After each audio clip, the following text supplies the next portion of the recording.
Hello everyone. तो आज start करते हैं हम लीनियर इक्वेशन और एपी। इसमें जो प्रीवियस ईयर में जो भी क्वेश्चन पूछा गया है सारे क्वेश्चन का हम प्रैक्टिस करेंगे। और इससे पहले वाले वीडियो में हम देखे थे पॉलिनोमियल का और रियल नंबर का सॉल्यूशन देखे थे। तो आज हम स्टार्ट करते हैं एपी और लीनियर इक्वेशन। तो यहाँ से हम प्रीवियस ईयर में क्वेश्चन में जो भी पूछा गया है वो क्वेश्चन को हम यहाँ पे रिवीजन करवाएंगे, जिससे कि आपको पता चलेगा कि किस टाइप का क्वेश्चन एग्जाम में आता है। ठीक है, तो यहाँ से हम स्टार्ट करते हैं। अब यहाँ पे फर्स्ट क्वेश्चन है, यहाँ पे एपी का फर्स्ट क्वेश्चन है। अब यहाँ पे गिवन है, अब यहाँ पे थ्री टर्म जो ये कंजिक्यूटिव टर्म है और एपी में है। तो जब एपी में है तो इसको हम के का वैल्यू फाइंड करना है। तो यहाँ से आप इसको यहाँ पे थोड़ा सा समझ सकते हैं कि A B C are in AP, मतलब अगर ये तीन टर्म एपी में है तो ये जो मिडिल वाला टर्म होता है इसका जो 2 टाइम्स होता है और ए प्लस सी के इक्वल होता है। आप ये भी इसको याद रख सकते हैं। और इसके बेसिस मतलब कि जो मिडिल वाला टर्म होगा, अगर थ्री टर्म एपी में है तो जो मिडिल वाला टर्म होता है वो इसके अगल बगल वाले के सम का क्या होता है, सम के बराबर, इसके 2 टाइम्स के। तो उसी तरह से यहाँ पे क्या है, ये जो है ये मिडिल वाले टर्म है। तो यहाँ से हम क्या करेंगे, ये 2k-2 ये जो है ये मिडिल वाले टर्म है। तो मिडिल वाले टर्म को हम 2 टाइम्स करेंगे और इक्वल करेंगे। तो यहाँ से k+7 प्लस 2k+6, मतलब कि ये फर्स्ट टर्म है और ये थर्ड टर्म है। तो थर्ड टर्म का मतलब ए और सी का क्या करेंगे, सम करेंगे। तो यहाँ से हम क्या करेंगे, इसको अब सॉल्व करते हैं। तो यहाँ से ये 4k हो जाएगा, -4 हो जाएगा। और यहाँ से इसको फिर सॉल्व करेंगे तो ये 3k हो जाएगा और 7+6 13 हो जाएगा। अब यहाँ से 3k को हम इस साइड लेके आएंगे तो यहाँ से क्या आ जाएगा, k हो जाएगा। और 13 और ये माइनस इधर लेके आएंगे तो प्लस, तो ये कितना आ जाएगा 70। तो यहाँ से k का वैल्यू कितना हो जाएगा, ऑप्शन आपका बी, ऑप्शन बी सही है, बी ऑप्शन सही है। ठीक है, तो नेक्स्ट आगे बढ़ते हैं। अब यहाँ पे एपी में फर्स्ट और लास्ट टर्म आपको गिवन है। तो यहाँ से हम मान लेते हैं कि ए जो है 7 है और लास्ट टर्म को हम एल से डिनोट कर सकते हैं। तो यहाँ पे 73 गिवन है। ठीक है, और सम ऑफ, अब यहाँ पे जितने भी टर्म, नंबर ऑफ टर्म कितने पता नहीं है, अच्छा वो हमको number of term he find करना है। तो यहाँ पे सम जो है, मान लेंगे कि नंबर ऑफ टर्म जो है वो n है, तो हमको यहाँ पे Sn गिवन है।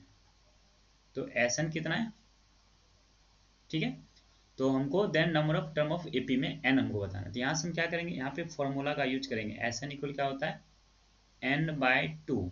और यहाँ से डायरेक्ट हम ये दूसरा वाला फॉर्मूला लगाएंगे a+l, ये फॉर्मूला का यूज करेंगे और यहाँ से हम पुट करते हैं। तो Sn आपका दिया है 480 और n तो हमको फाइंड ही करना है। तो यहाँ से a कितना है, 7 है और +7 लास्ट टर्म। तो अब इसको हम यहाँ से सॉल्व करते हैं n/2। अब इसको हम सम कर देंगे तो ये कितना हो जाएगा, तो 80 हो जाएगा।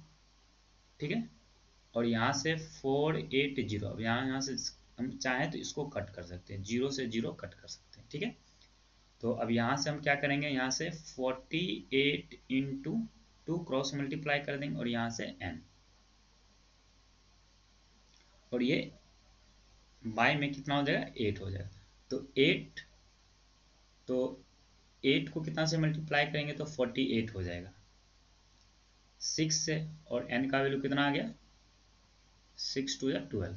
तो यहाँ से दिख रहे हैं कि ऑप्शन बी जो है 12, ये ऑप्शन सही हो। ठीक है, अब यहाँ पे ये लीनियर इक्वेशन का क्वेश्चन है। आपको कंडीशन बेसिक यहाँ पे बोला है कि ये जो दो इक्वेशन इन्फिनाइटली मेनी सोल्यूशन है।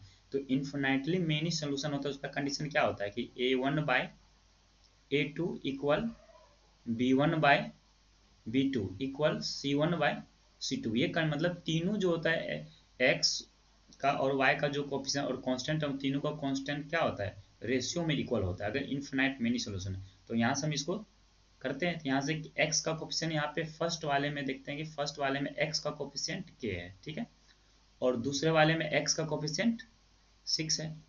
फिर सेकेंड में y का कोफिशिएंट क्या है, अब यहाँ पे देखना है कि यहाँ पे सेम, यहाँ पे तो y का कोफिशिएंट क्या है 1 है, और इसमें y का कोफिशिएंट 2 है। ठीक है, यहाँ पे कांस्टेंट जो है 2 है, इधर भी 3 है। तो हम सीधा सा हम इसको सॉल्व करेंगे तो मेरा आ जाएगा आंसर। तो हम यहाँ से करेंगे, अब यहाँ से इन्फिनाइटली मेनी सोल्यूशन है। ठीक है, अब यहाँ पर देख रहे हैं कि ये वाला जो वैल्यू है ये तो इक्वल है ही नहीं। हम अगर यहाँ पे k का वैल्यू अगर यहाँ से चाहेंगे तो k का वैल्यू हम सॉल्व कर सकते हैं। जैसे हम यहाँ पे पहले अगर हम इसको अरेंज करते हैं, यहाँ पर आपको के एक्स अगर हम -y और -2 इक्वल 0 ऐसे कर सकते हैं, और दूसरे वाले में 6x -2y और -3 इक्वल 0।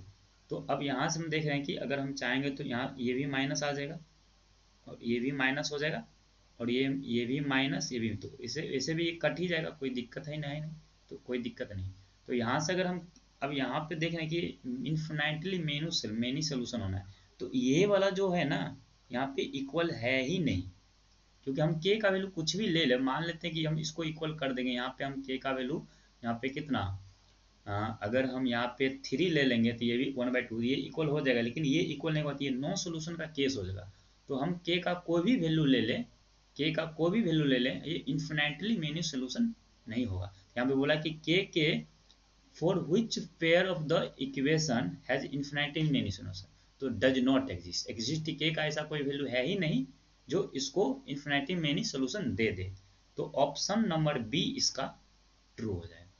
ठीक है, फिर यहाँ पे एपी का क्वेश्चन है। अब यहाँ पे बोला कि ए बी सी, अभी अभी बताएं ए बी सी जो है ये एपी में है। ठीक है, आर इन एपी में, तो एपी में होगा तो इसका मतलब ये 2b जो है ए प्लस सी के इक्वल हो जाएगा। और आपको फाइंड करना है वैल्यू, जो फाइंड करना है ए माइनस 2b माइनस सी, हमको क्या करना है, इसका वैल्यू फाइंड करना है। ठीक है, तो अब यहाँ से हम क्या कर सकते हैं, अब यहाँ से हम चाहें तो इसको ऐसे कर सकते हैं a minus C minus 2b। ठीक है, अब यहाँ से a माइनस सी, अब यहाँ से हम 2b का वैल्यू क्या लिख सकते हैं, 2b का हम यहाँ से 2 मतलब यहाँ पे अगर a b c है तो मतलब b वाले का 2 टाइम्स दोनों का सम के बराबर हो जाएगा, तो यहाँ से a प्लस सी लिख सकते हैं। अब यहाँ से a माइनस सी, अब यहाँ से माइनस a हो जाएगा और माइनस सी हो जाएगा, तो यहाँ से a से तो एक कट जाएगा, लेकिन यहाँ पे -2c हो जाएगा, तो -2c, तो यहाँ से -2c आ रहा है, तो -2c तो पॉसिबल है नहीं। तो अगर यहाँ से बोला कि ए बी सी जो है ये ए पी बना रहा है, तो अगर हम क्या करते हैं, बी इसको हम अगर ए पी निकालना है तो हम क्या करते हैं, सेकेंड वाले टर्म में से फर्स्ट वाले को माइनस करते हैं, और c माइनस बी करते हैं। तो यहाँ से हम अगर इसको इस साइड लेके आते हैं तो वही सेम केस, यहाँ पे तो प्लस ही बन रहा है, तो यहाँ से इसका जो वैल्यू यहाँ पे प्लस होना चाहिए। यहाँ पे जो है अगर यहाँ पे a -2b और यहाँ पे प्लस सी होता, तो यहाँ से a प्लस सी और -2b, और यहाँ से इसका वैल्यू ये पूरा निगेटिव हो जाता, तो इस कंडीशन में ये 0 हो जाता। तो यहाँ पे हो सकता है कि क्वेश्चन में यहाँ पे मिसप्रिंट हो, तो यहाँ पे -c, तो अगर -c लेंगे मतलब यहाँ पे c को हमको प्लस करना पड़ेगा, तो क्वेश्चन में हमको लगता है कि एरर है। तो यहाँ पे हम क्या करते हैं, यहाँ पे इसको प्लस कर देते हैं। ठीक है, और प्लस कर देंगे तो यहाँ पे जब ये और दोनों निगेटिव, दोनों वैल्यू सेम है, तो ये इसका ऑप्शन, आपका ऑप्शन बी सही हो जाएगा। ठीक है, फिर यहाँ पे भी अब देखिए ये क्वेश्चन फिर से पूछा गया है, तो फिर मेनी इन्फिनाइटली सोल्यूशन है, तो यहाँ पे सेम कंडीशन लगाएंगे हम। तो अब यहाँ पे x और y का कोफिशिएंट को हम क्या करेंगे, इक्वेट करेंगे। तो यहाँ से x का कोफिशिएंट क्या है 3p + 5, और सेकेंड इक्वेशन में x का कोफिशिएंट 10 है, फिर इक्वल, फिर y का कोफिशिएंट 2 है, इसमें भी -2 है, फिर इक्वल, यहाँ पे -7 है, यहाँ भी -7 है। देखो अब ये क्या है, दोनों कट के ये भी -1 ये भी -1, तो ये इक्वल है इस कंडीशन में, तो ये सटी। तो अब यहाँ पे हम इसको इस दोनों को सॉल्व करके हम निकाल सकते हैं। तो 3p + 5/10, और हम जब इसको लेंगे तो यहाँ से -1 आ जाएगा, यहाँ से क्या करेंगे क्रॉस मल्टीप्लाई, 3p + 5, यहाँ से -10 आ जाएगा। अब यहाँ से 3p, अब ये -10 है, ये इधर आएगा तो ये भी माइनस, तो -15 हो जाएगा। तो यहाँ से p का वैल्यू जब निकालेंगे तो 3 से -15 में 3 से डिवाइड देंगे तो आ जाएगा, p का वैल्यू हो जाएगा -5 आ जाएगा। ठीक है, तो p का वैल्यू कितना हो गया -5, ये आपका आंसर हो गया। ठीक है, आसान क्वेश्चन है। अब यहाँ पे एक लीनियर इक्वेशन से है, दोनों लीनियर इक्वेशन, ये आपको शायद 4 मार्क्स में पूछा गया होगा। तो अब इसको बनाना है, तो अब हम यहाँ पे अगर हम और बी वाले ऑप्शन की अगर बात करें तो बी वाले में क्या करना है, यहाँ पे देखिए कोफिशिएंट एक्सचेंज है।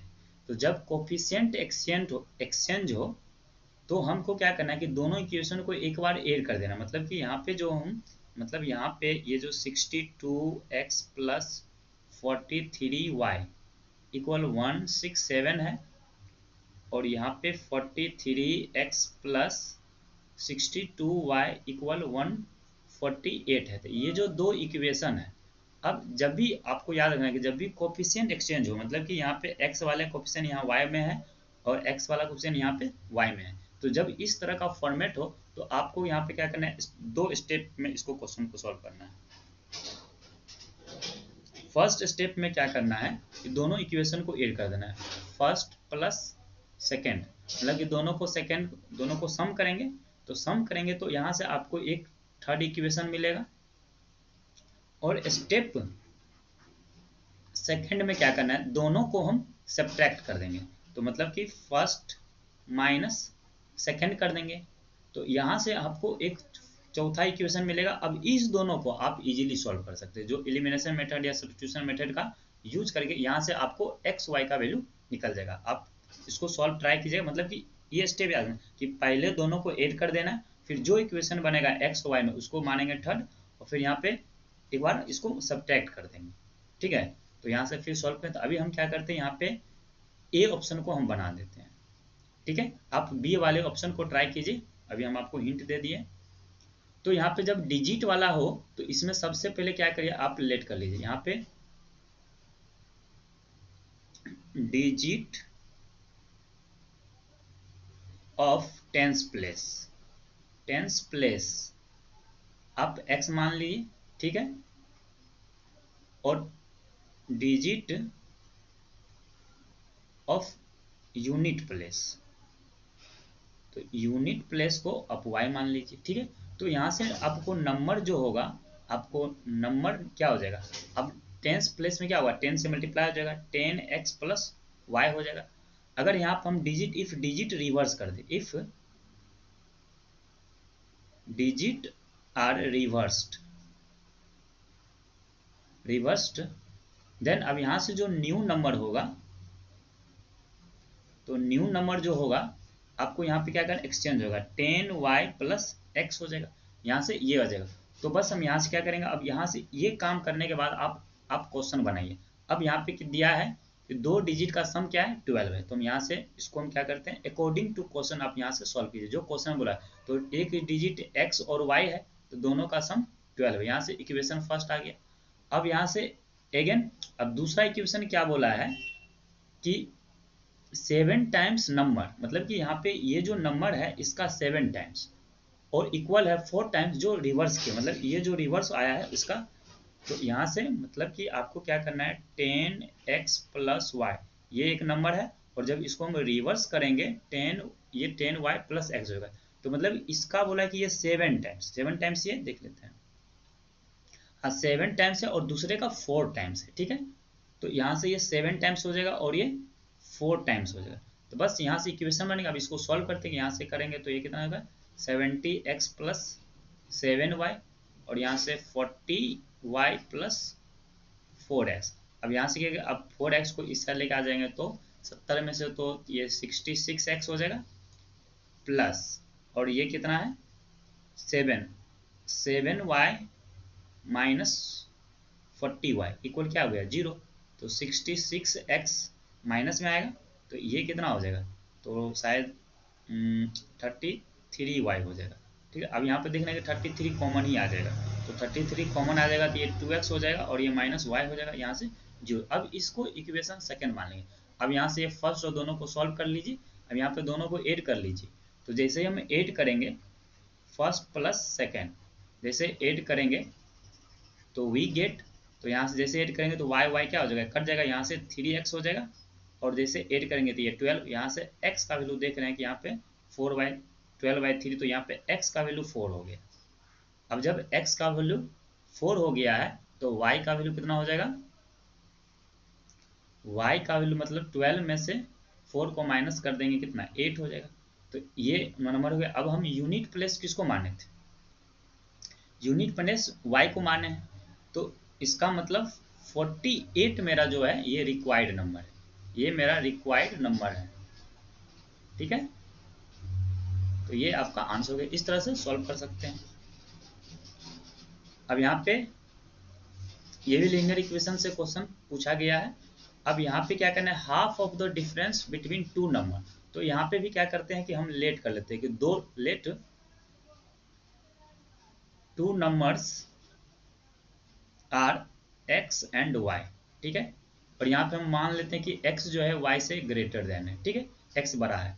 तो अब यहाँ पे तो क्योंकि तो यहाँ से x माइनस वाई इसका डिफरेंस जो है ये 2 बोल रहा है। ठीक है, तो यहाँ से इसको इक्वेशन बना लेंगे x माइनस वाई इक्वल ये 4, इक्वेशन फर्स्ट हो गया। फिर सेकेंड में बोला है कि जो sum of greater number, sum greater number, अच्छा मतलब जो ग्रेटर नंबर कौन है, x है। तो ग्रेटर नंबर जो x है ना ये ट्वाइस है स्मॉलर नंबर, तो plus twice of smaller number क्या है y। अब बोला कि दोनों का सम जो है ये 13 है। ठीक है, तो अब देखिए ये इक्वेशन सेकंड आ गया। अब यहाँ से सब्स्टिट्यूशन मेथड का यूज कर लीजिए या एलिमिनेशन मेथड को सॉल्व करिए, यहाँ से क्वेश्चन आपका बन जाएगा।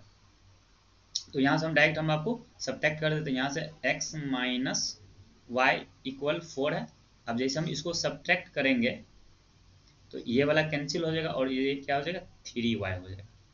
और यहाँ से ये कितना हो जाएगा 9 4 13, तो 9 आ गया। तो यहाँ से y का वैल्यू कितना हो गया 3 हो गया। अब जब y 3 हो गया तो किसी भी इक्वेशन में आप पुट कर सकते हैं y का वैल्यू। तो जैसे हम y यहाँ पे 3 रखेंगे तो ये x का वैल्यू जो है 7 आ जाएगा। तो आपको फाइंड नंबर, तो एक नंबर क्या है 7 है और दूसरा 3 है। ठीक है, तो यहाँ से इस तरह से आप सॉल्व कर सकते हैं। नेक्स्ट, ये आपको एपी के क्वेश्चन, ये अच्छा क्वेश्चन है, इसको आपको ये क्वेश्चन तो रिवीजन करना ही चाहिए। अब देखिए आपको जो गिवन है, सबसे पहले तो आप जो भी गिवन है उसको आप आराम से लिखिए। 11 टर्म एंड 17 टर्म का क्या दिया है, रेशियो दिया है। तो आप बताइए 11th टर्म और 17 टर्म का जो रेशियो है वो 3/4 क्या है 4 है। तो हम 11 टर्म को क्या लिख सकते हैं, a प्लस 10d लिख सकते हैं। और 17 टर्म को क्या लिख सकते हैं, a प्लस, अगर a और d को मान लेंगे फर्स्ट टर्म है और कॉमन डिफरेंस है तो ये 16d हो जाएगा। यहाँ से 3/4। अब यहाँ पे क्या करेंगे, इसको क्रॉस मल्टीप्लाई करके पहले इसको सॉल्व करेंगे, यहाँ से इक्वेशन लाएंगे। और जो हमको फाइंड करना है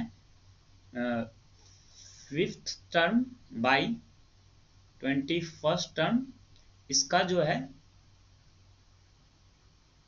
फाइंड इसका रेशियो निकालना है। ठीक है, इसका रेशियो निकालना है। फिर उसके बाद बोला कि ratio of sum of first 5 term, मतलब कि आपको S5 और S21 ये भी टर्म आपको फाइंड करना है।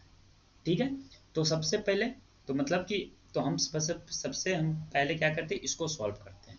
यहाँ पे अगर हम क्रॉस मल्टीप्लाई करेंगे तो यहाँ से 4 से हम तो ये 4a हो जाएगा प्लस 40d हो जाएगा। और यहाँ से हम इसको सॉल्व करेंगे तो 3a प्लस और 16 3 से 48d हो जाएगा। ठीक है, सबको इस साइड लेके आएंगे तो ये तो 4 में से 3 को माइनस करेंगे तो a हो जाएगा, और यहाँ से माइनस हो जाएगा, और यहाँ से या हम क्या करते हैं 40 को इधर ही लेके आ जाते हैं, तो यहाँ पे क्या आ जाएगा 8d आ जाएगा। तो ये वाला इक्वेशन को हमको यूज करना है, मतलब a बराबर जो है a बराबर 8d है। तो जैसे अब यहाँ फिफ्थ है तो हम क्या लिख सकते हैं a प्लस 4d लिख सकते हैं, और बाय में 21st है तो a प्लस 20d लिख सकते हैं। तो हमको इसका वैल्यू सॉल्व कर लेते हैं। तो हमको पता है कि a के जगह हम क्या लिख सकते हैं 8d लिख सकते हैं। तो जैसे 8d करेंगे तो 8 4 12 d आ गया। फिर यहाँ से इसके जगह भी हम 8 करेंगे तो 28d आ जाएगा। तो यहाँ से d से d क्या आ जाएगा कैंसिल हो जाएगा। अब इसको 4 से काट दीजिए, 7 चौका 3 चौका, तो आप देख रहे हैं कि ये 3/7 आ गया। तो मतलब कि फर्स्ट वाले का रेशियो जो है वो 3:7 आपका आंसर आ गया। अब सेकेंड वाले में क्या है, आपको क्या करना है S5 क्या होता है, अब आपको S5 तो 5/2 2a plus n minus 1 into D, तो मतलब यहाँ से 4d हो जाएगा। ठीक है, फिर बाय में अब 21/2 होगा, अब यहाँ से फिर 2a होगा, अब यहाँ से प्लस 20d हो जाएगा। फिर हम क्या करेंगे a के जगह वैल्यू को पुट करेंगे। अब ये बाय में चाहेंगे तो ये भी 2 है, ये भी 2 है, हम चाहें तो कैंसिल कर सकते हैं। तो यहाँ से 5 ये तो 21 आ गया। अब यहाँ से इसको 2a के जगह हम कितना 8d डालेंगे तो 8 16 हो जाएगा, 16 4 20, ऊपर में 20d आ गया। अब नीचे में भी यहाँ पे a डालेंगे तो ये कितना होगा 16, और ये 16 है और ये 20 है, तो 16 20 कितना हो जाएगा, ये भी 8 है, तो 16 4 यहाँ पे 20 आ गया। ठीक है, और यहाँ पे 16 ये तो ये कितना है 20 ही है, ठीक है ना 20 है, तो 16 और 16 और 20, ठीक है, तो 10 30 ये 36d आ गया। ठीक है, यहाँ से d को हम कैंसिल कर देंगे, इसको चाहे तो 4 से काट दीजिए, 4 से तो 5 चौका और 9 चौका। ठीक है, तो अब यहाँ से ये 25 आ गया, और 21 नंबर 21 को 9 से 9 9 1 जा 9 9 2 18। तो आपका ये वाला रेशियो जो है, यहाँ पे भी रेशियो फाइंड करते, ये आपका जो मतलब कि S5 रेशियो S21 ये जो है 25:189, ये आपका आंसर आ गया। ठीक है, अब यहाँ पे फिर नेक्स्ट फिर यहाँ पे AP, यहाँ पे सम, अब ये इसमें क्वेश्चन नंबर A जो है ये तो आसान ही, इसको तो आप खुद बना सकते हैं। तो मतलब सम यहाँ पे आपको A पता है, A जो है ये -30 है, और यहाँ पे अगर आप D निकालें तो D कैसे निकालते हैं, मतलब हमको D निकालना है तो अगर A2 में से A1 को माइनस कर देंगे तो A2 कितना है -24 है, तो यहाँ पे माइनस करेंगे A1 को तो माइनस माइनस प्लस हो जाएगा, तो यहाँ पे कितना आ जाएगा 6। मतलब कि आपको D जो है, तो मतलब यहाँ से D मतलब D जो है आपका 6 आ गया। और आप यहाँ पे सबसे पहले सम ऑफ 30 n हमको 30 मालूम ही है, तो यहाँ से डायरेक्ट हम S30 का यूज करेंगे और फॉर्मूला लगाएंगे, तो 30/2 यहाँ से 2a प्लस तो 30 तो 29d यहाँ पे पुट करिए, और यहाँ से आपका ये सॉल्व हो जाएगा। ठीक है, तो हम यहाँ पे अब इसको कंप्लीट कीजिए, हम B को बनाते हैं। ठीक है, हमको क्या करना है AP फाइंड करना है। तो आपको सबसे पहले जो गिवन है, गिवन क्या है Sn गिवन है S, तो यहाँ n इंटू 4n प्लस 1। ठीक है, तो हम क्या करेंगे n का वैल्यू सबसे पहले क्या करेंगे, हमको AP निकाला है तो हम क्या करेंगे सबसे पहले S1 निकालते हैं। जैसे हम n की जगह 1 रखेंगे तो ये तो 1 हो जाएगा, और ये 4 प्लस ये 5 आ जाएगा। अब जानते हैं कि ये S1 ही जो ये A1 होता है। ठीक है, फिर हम S2 निकालेंगे तो n की जगह 2 डालेंगे तो यहाँ से 2 आ जाएगा, तो 4 2 8 एक 9 आ गया, तो ये 18 आ गया। ठीक है, तो अब S2 का मतलब क्या हुआ कि ये दो टर्म का सम, तो दो टर्म का सम कितना है 18 है। तो यहाँ पे दिया है कि A1 जो है वो 5 है, तो जब A1 जो है वो 5 है तो A2 कितना हो जाएगा, इसमें 5 माइनस कर देंगे तो कितना हो जाएगा 13, तो A2 13 आ गया। अब उसी तरह से हम S3 निकालते हैं, तो S3 मतलब हमको क्या करना है n के जगह 3 पुट करना है, तो 4 या 12 एक 13 आ गया, तो 13 या 39। अब यहाँ पे S3 का मतलब क्या होगा, ये 3 टर्म का सम है, A2 प्लस A3 ये, तो हमको क्या करना है, हमको A3 फाइंड करना है, ठीक है। तो जब A3 फाइंड करना है तो 39 में से हम दो टर्म का सम मतलब S2 कितना 18, इसमें से हम 18 को माइनस कर देंगे, तो यहाँ से A3 कितना आ जाएगा, तो 9 में से 8 जाएगा तो ये 1 हो जाएगा, और 3 ये 21 आ जाएगा, ये 21 आ गया। तो आपको यहाँ पे अब आपको तीन टर्म बस AP में अगर जब भी कोई भी टर्म निकालना है तो आपको क्या करना है, कम से कम तीन टर्म निकालना है। तो A1 कितना है, 5 है, 13 है और 21 है, और अब ये देखना है कि ये AP, अब ये जो आया यही AP में होगा, तो यहाँ से देखना है कि इसके बीच में कितना डिफरेंस है, 8, और यहाँ भी 8 है तो ये AP में है, तो यही आपका क्या होगा, यही आंसर होगा, ठीक है। तो ये आपका अभी AP और हम यहाँ पे लीनियर इक्वेशन बनाए, ये कंप्लीट हो गया। तो यहाँ से इसको आप रिवीजन कीजिए कि बोर्ड एग्जाम में किस तरह का क्वेश्चन पूछा जाता है, इस तरह का ही प्रैक्टिस करिए, ठीक है।